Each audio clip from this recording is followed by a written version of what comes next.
CAA লাগু হবার 24 ঘন্টা কাটতে না কাটতে আস্ত একটা রাজ্যের মুখ্যমন্ত্রী বদল, হাতে মাত্র 1 মাস।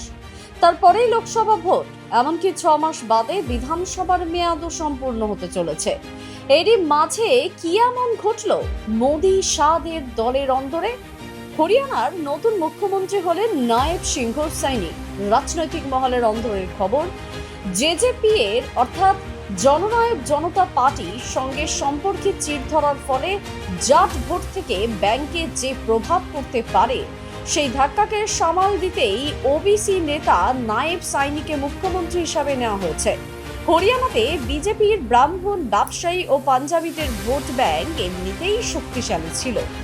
জেজেপির সঙ্গে সম্পর্কের অবনতি হওয়ায় সেই পরিস্থিতিতে একজন ওবিসি নেতাকে মুখ্যমন্ত্রী করে হরিয়ানায় জাট সহ অন্যান্য সম্প্রদায়ের ভোট ব্যাংক মজবুত করার জন্যই এমন সিদ্ধান্ত বলে মনে করা হচ্ছে।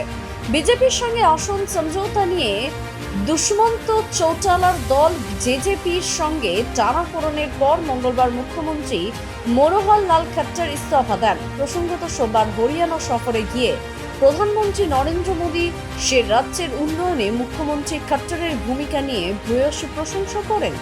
আর তার 24 ঘন্টার মধ্যেই পদত্যাগ করলেন হরিয়ানার মুখ্যমন্ত্রী মনোহর লাল খট্টার।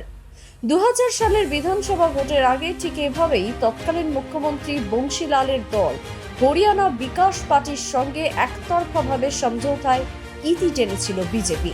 হরিয়ানার একটি বিরাট অঙ্কের ভোট জাটদের হাতে। 24-এ 400 পারের টার্গেটে জাটেদের ভোট যাতে বিরোধীদের বাক্সে না যায় তার জন্যই এমন সিদ্ধান্ত, এরকমই মনে করছেন রাজনৈতিক বিশেষজ্ঞরা। দ্য সহজ পাঠ, সহজ কথা, সঠিক তথ্য।